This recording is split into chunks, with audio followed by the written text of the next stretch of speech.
Hello everyone, welcome back to my channel. Today, we continue with the dramatic story of lythica and Hùng, where the past, love, and mistakes collide once more. The woman who once caused lythica unbearable pain, Hùng mother, has unexpectedly returned. She brings not only a belated apology but also hides something much deeper behind it. Will lythica, after all the suffering that woman caused, be able to open her heart and forgive? Will Hùng, caught between love and filial duty, have the courage to face the mother he once resented?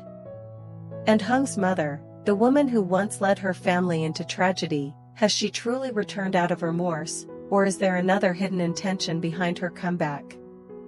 Everything will be revealed in today's video. Stay tuned until the end to see how the story unfolds, and don't forget to leave a comment predicting. Will lythica forgive Hùng mother? Early morning. Mist still blanketed the trees by the gate, and the chill crept through every layer of clothing. A middle-aged woman stood silently before an old iron gate faded by time. Her hair was streaked with gray, her body frail and worn down by years, and her eyes, dark-circled, heavy with a wordless remorse. It was Hùng mother. The house before her was once the place she called home. Back then, the laughter of her little boy filled the yard, and the scent of dinner drifted from the small kitchen by the porch. But all of that now lived only in memory. The house belonged to someone else, cold and unfamiliar, just like her life after all her mistakes. She stood there for a long time. Her trembling hand rested on the gate, then slowly fell away. Each time she tried to lift it again, her heart pounded wildly, fear, regret, and longing crashing together like a tide she couldn't escape. Finally, gathering every bit of courage left, she pressed the doorbell. The soft chime rang out in the quiet morning, startling her. The door opened, and another middle-aged woman stepped out, kind-looking, yet cautious. Hùng mother forced a faint smile, her voice shaking. "I'm the former owner of this house. Back then, I had to pawn the deed because of hardship. Now, I wish to buy it back, if you're willing." The current owner hesitated for a moment, then replied gently but with a trace of sympathy. "I know about that. But I'll need to discuss it with my family first. Please leave your contact number, and I'll think about it." Hùng mother nodded softly. The smile on her lips was thin as a thread, barely holding together the shame welling up in her eyes. A small spark of hope flickered inside her, only to fade again as the morning breeze brushed past. She turned and walked away. Each step along the leaf-covered path sounded faint but sharp, like tiny needles pricking her heart.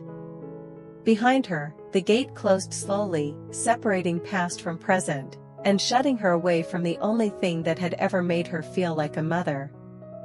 That same afternoon, the sun was sinking behind the line of bamboo trees, and the golden light of dusk spilled like honey over the narrow lane.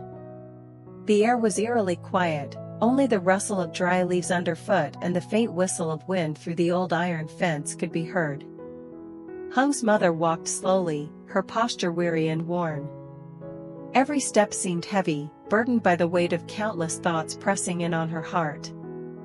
Before her lay a familiar alley, the one where lythica and Hùng had once lived during the first years of their marriage, the warm and gentle years that now existed only in memory.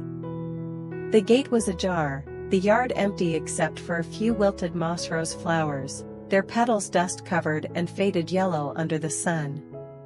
She reached out to touch the rusted iron fence, the peeling paint scraped lightly against her palm. The cold sting of the metal made her chest tighten, as though someone had just whispered her old mistakes back to her. Her eyes lowered, scanning the quiet yard while her mind filled with tangled emotions.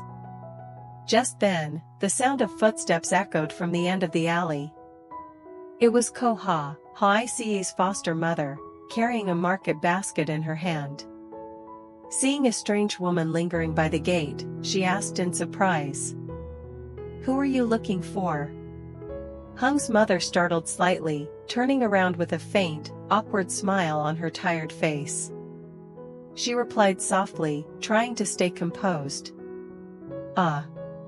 I'm an old acquaintance of Hoài Ca's. I heard she moved away, so I just came by to see. Koha set her basket down on the porch and looked at her kindly. Her voice was gentle as she answered. Hoài Ca and little Tony are staying in the city, the boys getting treatment. I'm her foster mother, taking care of the house for them. At that, Hung's mother's eyes grew misty, her nose stung with emotion. She was silent for a few seconds, then asked hesitantly, her voice trembling. And, how are they doing? Are things better now? Koha smiled warmly. They're doing well, sister. Those two love each other deeply. They're both working hard for the boy. Hung just came back recently, it's been tough, but he's devoted to his wife and child. Upon hearing that, Hung's mother's lips quivered, but no words came out. Her throat tightened, and all she managed to whisper was, I'm glad to hear that.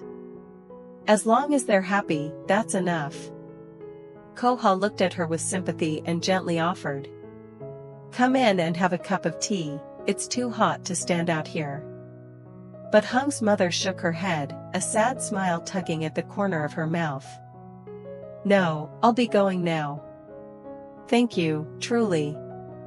She bowed slightly and turned away.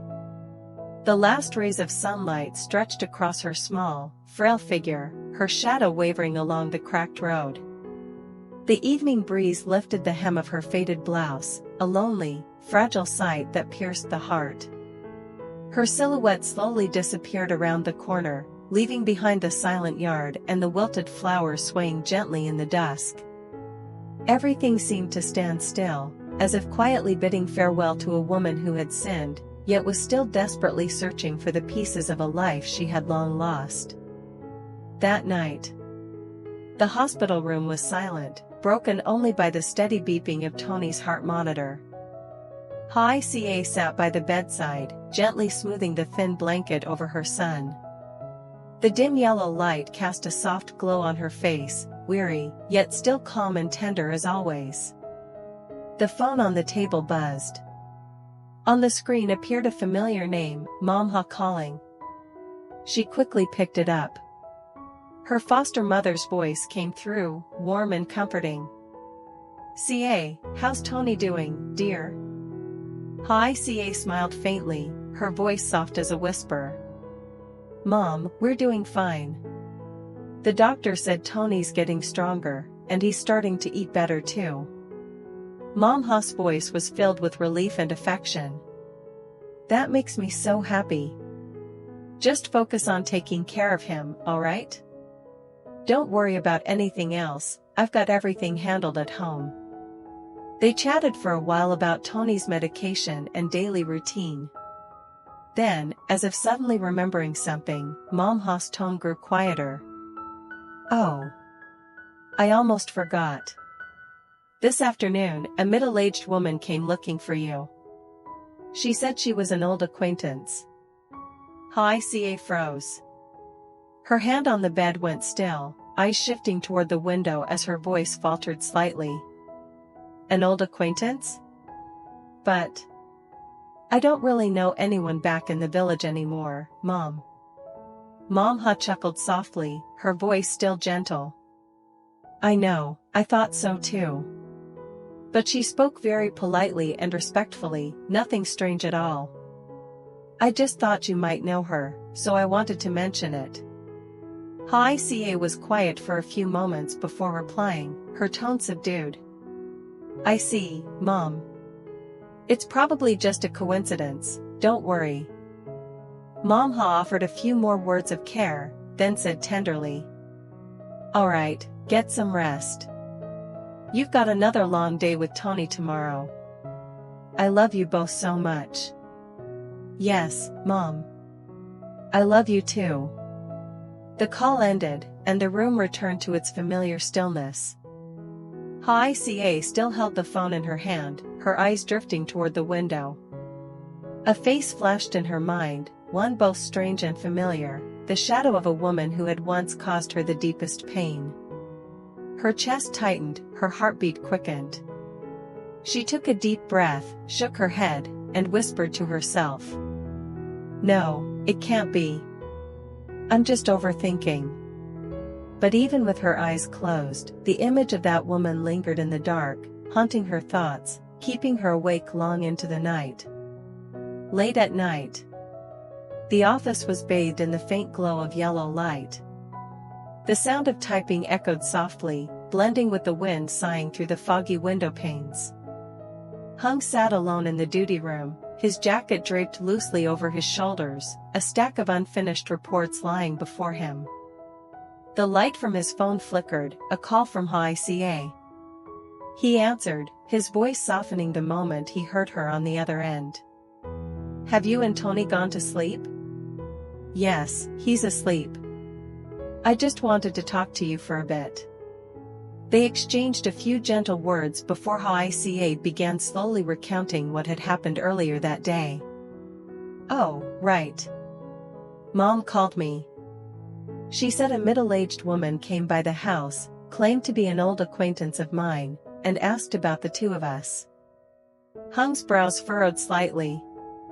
He gripped the pen in his hand a little tighter, his eyes fixed on the window as his voice grew low. An old acquaintance? Why would she be asking about both of us? On the other end, Hoài fell silent. A faint sigh came through the receiver. I don't know. Mom said she seemed polite and gentle, nothing suspicious. But still, it feels strange. Hung leaned back in his chair, his gaze dark and distant. Outside, the night wind grew stronger, making the curtains sway. He stared into the endless darkness ahead, a vague unease rising within him, as though something unseen was quietly approaching, slow but inevitable. A chill ran down his spine. His voice dropped low. All right. Get some rest. I'll look into it tomorrow. Hoài softly murmured her agreement before hanging up. Silence returned. Only Hung remained, sitting there with a faraway look, a heaviness pressing down on his chest like stone. The next morning. Just as dawn broke, Hung had barely closed his eyes when his phone rang again. Half asleep, he reached for it, an unknown number. A familiar voice spoke from the other end. Mr. Hung, this is the new owner of your old house. Yesterday, a middle-aged woman came by, said she used to own it and wanted to buy it back. I remembered you told me to inform you if anything like that happened, so I'm calling to let you know. Hung froze. His hand trembled slightly around the phone. Each word struck him like a blade, a middle-aged woman, wanting to reclaim the old house, without contacting him.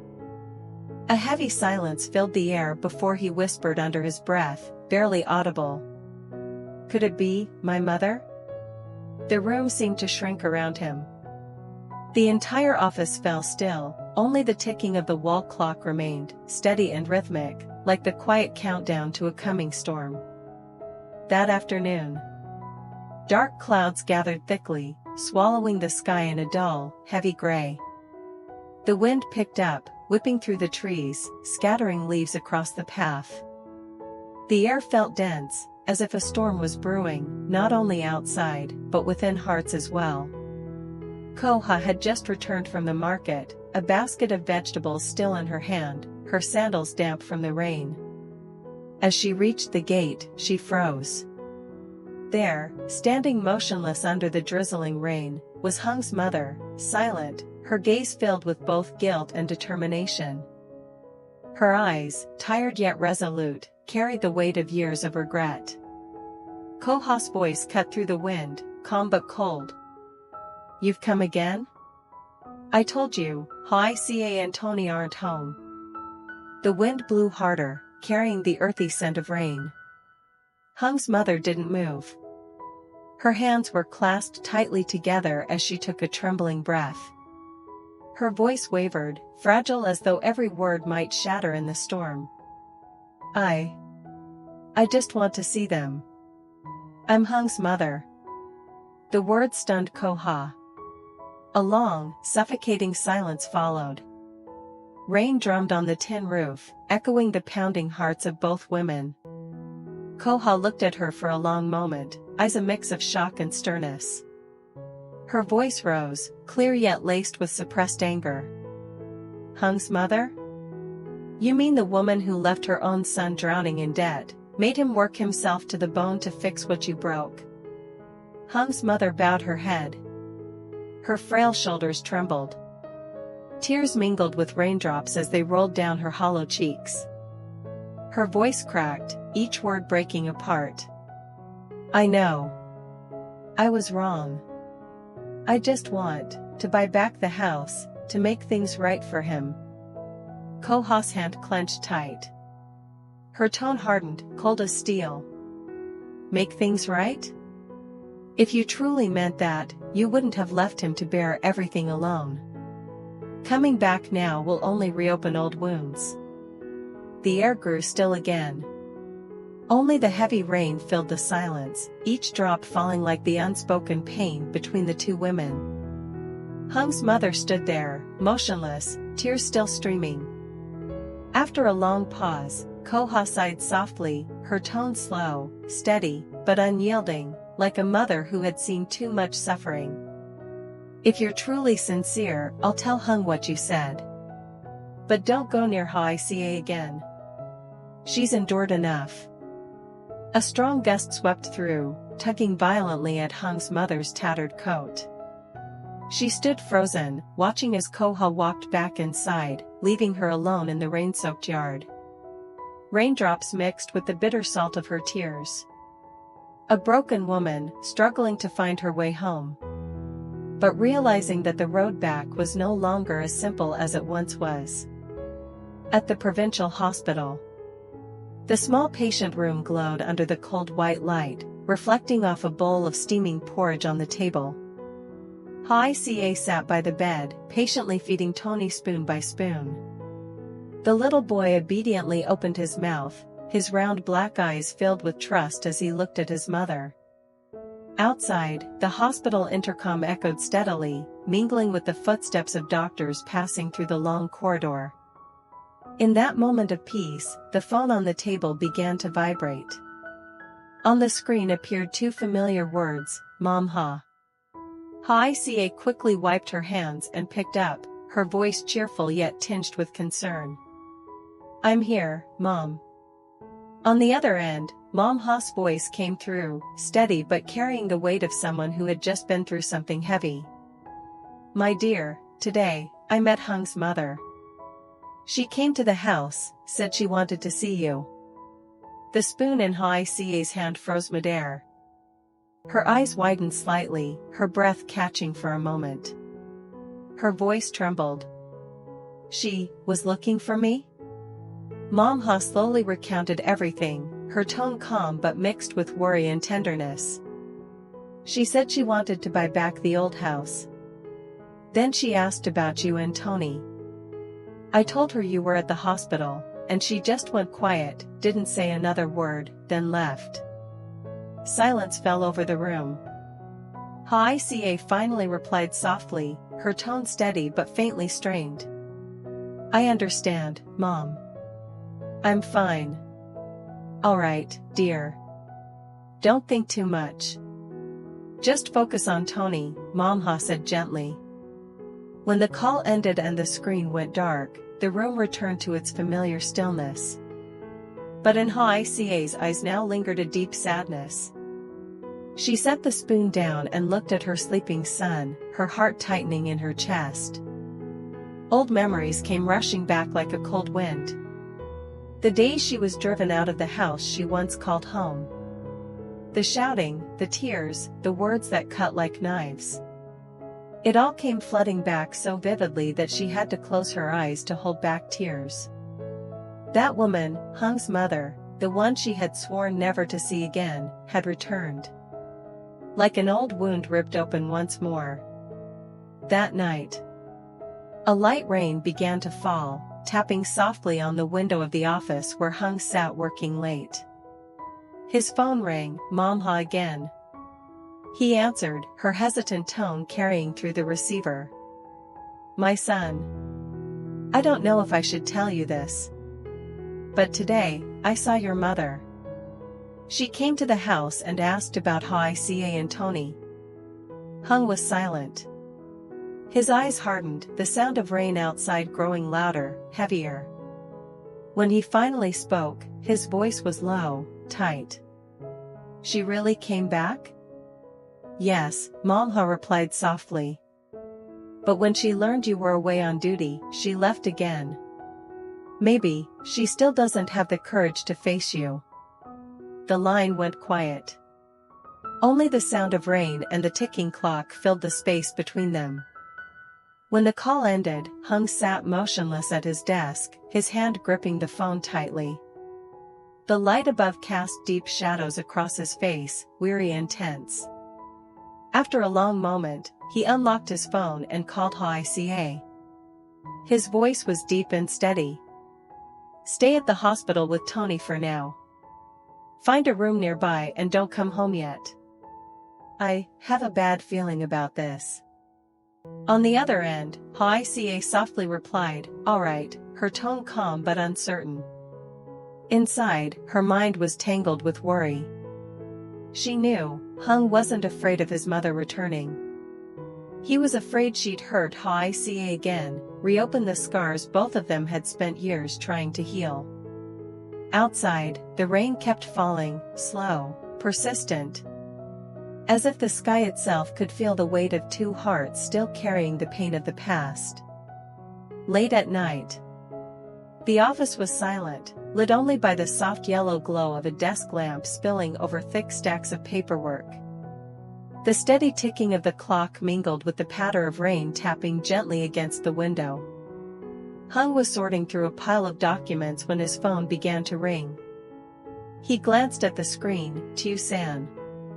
Her voice trembled, as though she were fighting back emotion. "On Hung, your mother came to see me." Hung froze. His hand tightened around the phone. He didn't speak, only listened to the sound of her uneven breathing through the receiver. After a pause, Tiu San continued, her voice breaking. "She apologized. She said, she wants me to help her mend things between you and Hoài Ca." The room fell utterly silent. Outside, the rain sounded louder, echoing straight into Hung's heart. He leaned back in his chair, staring blankly through the rain-speckled glass. Tiu San's voice quivered again. "I think, she really regrets it, On. I've never seen her cry like that before. She kept saying, it's too late, and I'm afraid I won't have another chance." Hung slowly closed his eyes. Fragments of the past surfaced, his mother holding his hand as a child, protecting him, teaching him love and kindness. And then that same woman pushing him and the one he loved into years of pain. He exhaled deeply, his voice low, heavy, as if he were speaking more to himself than to her. "I don't hate my mother. I just don't know if I can forgive her." Silence lingered. The lamplight flickered, glinting off Hung's tired eyes. What she did, it was too much. All these years, I've tried to let go, but every time I look at Hoài Ca, I remember. I'm afraid, if I forgive her and Hoài Ca is still hurting, then it's like I've betrayed my wife. On the other end, Tiu San said nothing. Her quiet breaths mingled with the sound of rain, a faint, aching rhythm caught somewhere between sorrow and helplessness. Hung lifted his gaze toward the window. The rain slid down the glass like ink bleeding through paper. His voice came out hoarse, almost a whisper. "As for Hoài Ca, I'll respect whatever she decides." A distant thunderclap rolled across the sky, a flash of blue light flickering through the dim room. In that moment, Hung sat still, his fingers interlaced, his expression heavy with the weight of both anger and love. Anger for all the years of tears. and love for the mother who, though flawed and broken, was still his blood. Outside, the rain kept falling, endless, steady, like the heart of a son caught between forgiveness and the past. Has Hung's mother truly changed? After all the years she left behind, carrying guilt and tears, she returns with a late apology and a desperate wish to make things right. But is that enough to heal the wounds that even time could not mend? And Hoài Ca, the woman who once suffered deeply, the one pushed out of her own home by that very same hand. How will she react when the woman returns, bowing her head to beg for forgiveness? Will she let go, or will the pain of the past awaken once more? Between love, duty, and a mountain of regrets, where will their story lead? Stay tuned for the next episode, where truth must be faced, and tears may become the beginning of forgiveness. Xin chào tất cả mọi người đã quay trở lại với kênh của mình. Hôm nay thì mình đưa tới video về câu chuyện quản lý Hoài Ca và cảnh sát Hùng. Như mọi người cũng đã biết thì kênh của mình thì mình sẽ đưa đến nhiều nội dung, tại vì mình muốn làm tổng hợp cho mọi người xem để biết nhiều hơn, chứ mình không mang đến một nội dung trên kênh đâu. Nên là mong rằng mọi người sẽ ủng hộ cho tất cả các nội dung ở trên kênh mình nhiều hơn nha. Và hôm nay thì mình đưa đến nội dung của video nếu Hoài Ca và Hùng. Sáng hôm nay thì mọi người có thể theo dõi là ở bên mình là giờ sáng, chắc bên mọi người là giờ tối ấy. Là mọi người đã xem video về lytieuca rồi. Thường trên kênh mình thì mình sẽ lên 3 nội dung nha: lytieuca, Hoài Ca và tự Diep. Mong rằng mọi người sẽ ủng hộ cho kênh của mình nhiều hơn. Cảm ơn mọi người rất là nhiều.